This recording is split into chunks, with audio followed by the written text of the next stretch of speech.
Hello Bachu and welcome back to my channel, that is Concept Improver. Today in this video we are going to continue with class 8 science chapter number 1, that is crop production and management. Basically this is the second part of this chapter. First part जो है मैं उसकी video already upload कर चुकी हूँ अपने channel पे, जिसका लिंक मैं आपको डिस्क्रिप्शन बॉक्स में प्रोवाइड कर दूँगी. तो लास्ट वीडियो में लास्ट क्लास में हमने सीखा था कि जो हमारे एग्रीकल्चर प्रैक्टिसेस होते हैं उसके फर्स्ट 2 स्टेप्स क्या होते हैं. कि पहले प्रिपरेशन ऑफ सॉइल की जाती है, सॉइल को प्रिपेयर किया जाता है, उसके बाद सोइंग की जाती है, हमारी जो बीज हैं उनको बोने का काम किया जाता है. आज इस क्लास में हम सीखेंगे थर्ड जो स्टेप होता है हमारा एग्रीकल्चर प्रैक्टिसेस का, वो है एडिंग मैन्योर एंड फर्टिलाइज़र. बीज बोने के बाद जो है हमारा फार्मर क्या करता है, ऐड करता है उस सॉइल में मैन्योर एंड फर्टिलाइज़र. अब ये मैन्योर एंड फर्टिलाइज़र होते क्या हैं? The substances that are added to the soil in the form of nutrients for the healthy growth of plant are known as manure and fertilizer. Manure fertiliser वो substances होते हैं जो कि मिट्टी के अंदर मिलाए जाते हैं. किस लिए? जिसके वजह से जो है न्यूट्रिएंट्स जो होते हैं हमारी सॉइल में वो इंक्रीज़ हो जाते हैं और जो हमारा प्लांट होता है, हमारी जो क्रॉप होती है, उसकी ग्रोथ में जो है ये nutrients manure and fertiliser help करते हैं. आगे देखो, फर्स्ट पॉइंट है हमारा मैन्योर. मैन्योर पढ़ते हैं पहले. मैन्योर क्या होता है? It is a organic substance obtain from the decomposition of plants and animal waste. ये एक ऐसा ऑर्गेनिक सब्सटेंस है जो हमें ऑब्टेन होता है. कैसे मिलता है हमें ये? जब एनिमल और प्लांट वेस्ट जो होता है, ऑर्गेनिक वेस्ट जो होता है, उसे हमारे माइक्रो ऑर्गेनिज्म डिकम्पोज करके जो है खाद बनाने का काम किया करते हैं. ठीक है, इसलिए क्या है, एक ऑर्गेनिक सब्सटेंस, बिकॉज इसमें कोई केमिकल एड ऑन नहीं है. अब आगे क्या बता रखा है हमारी मैन्योर के बारे में? It is prepared in the fields. इसे जो है खेतों में बनाया जाता है या फिर घर पे बनाया जाता है. It provides a lot of humus to the soil. ये जो है हमारी सॉइल के अंदर ह्यूमस ऐड करने का काम करती है. It is relatively less rich in plants nutrients. लेकिन जो हमारी मैन्योर होती है वो फर्टिलाइज़र के मुकाबले इसमें कम न्यूट्रिएंट्स होते हैं जो हमारे प्लांट के लिए रिक्वायर्ड है. एडवांटेजेस क्या है हमारी मैन्योर के जो उसे फर्टिलाइज़र से बेटर बनाने का काम करती है? फर्स्ट है, it enhance the water holding capacity of the soil. जो मैन्योर होती है वो पानी को होल्ड करने की जो क्षमता होती है हमारी सॉइल की, उसको इन्हेंस मतलब इंक्रीज़ करने का काम करती है. It makes the soil porous due to which exchange of gases become easy.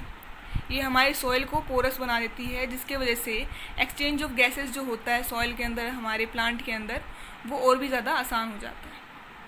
It increases the number of friendly microbes.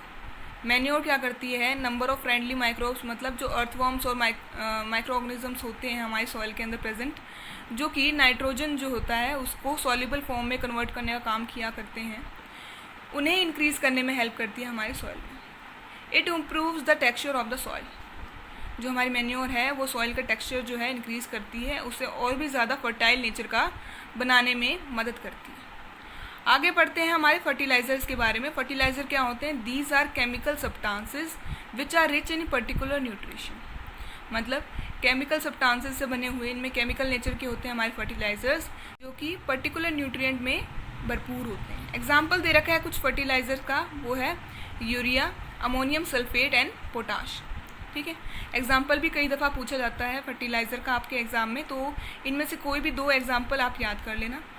आगे देखो, फर्टिलाइज़र्स के बारे में क्या बता रखा है? It is a inorganic salt. मतलब ये ऑर्गेनिक नहीं होता है. ठीक है, ऑर्गेनिक मतलब जिसमें कोई भी केमिकल जो है यूज़ ना किया गया हो. लेकिन अगर ये केमिकल सब्सटेंस है तो फॉर श्योर ये क्या है? Inorganic. It is prepared in the factories. इसे जो है फैक्ट्रीज में प्रिपेयर किया जाता है.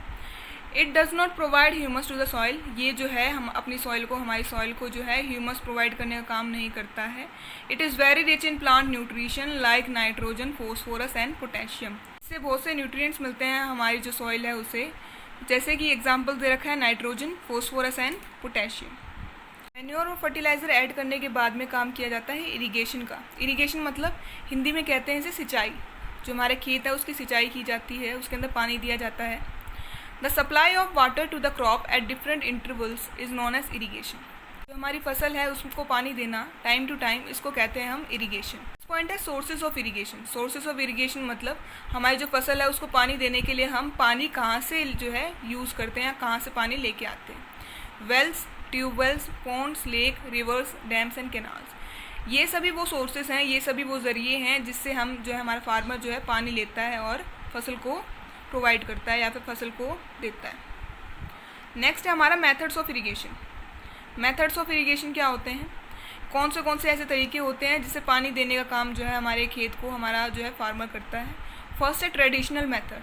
ट्रेडिशनल मेथड मतलब जो पुराने टाइम में यूज़ किया जाता था। जैसे ट्रेडिशनल मेथड में क्या होता है, water available in the wells, lakes, canals is lifted up by different methods in the different regions. जो हमारे वाटर होता है, हमारा जो पानी होता है जो कि कुओं में, लेक्स में या फिर कैनाल्स में होता है, उसे लेके आया जाता है डिफरेंट रीजन से। उसके बाद these methods are cheap and less efficient. ये जो मेथड होते थे सस्ते भले होते हों, लेकिन एफिशिएंट मतलब इतना जो है अच्छा रिजल्ट हमें इससे नहीं मिलता है, टाइम कंज्यूमिंग हुआ करते थे। इसके अलावा इसमें जो है बहुत मेहनत लगती थी। The various traditional ways are, मतलब कौन से ऐसे ट्रेडिशनल मेथड में हम तरीके यूज़ किया करते थे इरिगेशन के लिए। मोट, जिसको कहते हैं पुली सिस्टम। इसके अलावा चेन पम्प, धेकली एंड राहत, जिसे कहते हैं लिवर सिस्टम। ये सभी जो हैं वो तरीके थे जिससे इरिगेशन का काम किया जाता था हमारे ट्रेडिशनल मेथड में, जो कि हमारे ट्रेडिशनल मेथड में इंक्लूड होता है। Pumps are commonly used for lifting water. Pump जो होता है वो यूज़ किया जाता है पानी को उठाने के लिए, पानी को लिफ्ट करने के लिए, मतलब जिससे पानी जो है प्रेशर से आए और जो है इरिगेशन का काम किया जा सके। अब जो ये ट्रेडिशनल मेथड था, इनकी डायग्राम मैं आपको दिखा देती हूँ। हमारा जो फर्स्ट था वो था मोट, ये तरीका था। इसके अलावा चेन पंप इस तरीके का होता था, धेकली ऐसा, और लास्ट था हमारा राहत। ठीक है, जो ट्रेडिशनल मेथड है इरिगेशन के लिए ये इतना इंपॉर्टेंट नहीं है आपके एग्ज़ाम पॉइंट ऑफ व्यू से, जस्ट बिकॉज अगर क्वेश्चन आएगा तो वो 3 मार्क्स में आएगा और ये आएगा कि ट्रेडिशनल मेथड कौन से होते हैं, उनके नाम बताओ वेज के। इसके अलावा अगर लॉन्ग क्वेश्चन आएगा तो ये आएगा explain the methods of irrigation, जिसमें आपको दोनों एक्सप्लेन करने होंगे।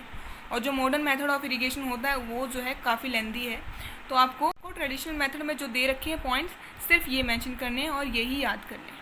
अब आते हैं सेकंड पॉइंट पे। सेकंड जो वे है, मेथड है हमारा इरिगेशन के लिए जो यूज़ किया जाता है वो है मॉडर्न मेथड। ठीक है, मॉडर्न मेथड मतलब जो आजकल के टाइम पे यूज़ किया जाता है या फिर जो टेक्नोलॉजी का यूज़ करके हमारे जो फार्मर्स हैं उन्होंने इरिगेशन करने के लिए मेथड्स अडॉप्ट किए। अब क्या होता है मॉडर्न मेथड?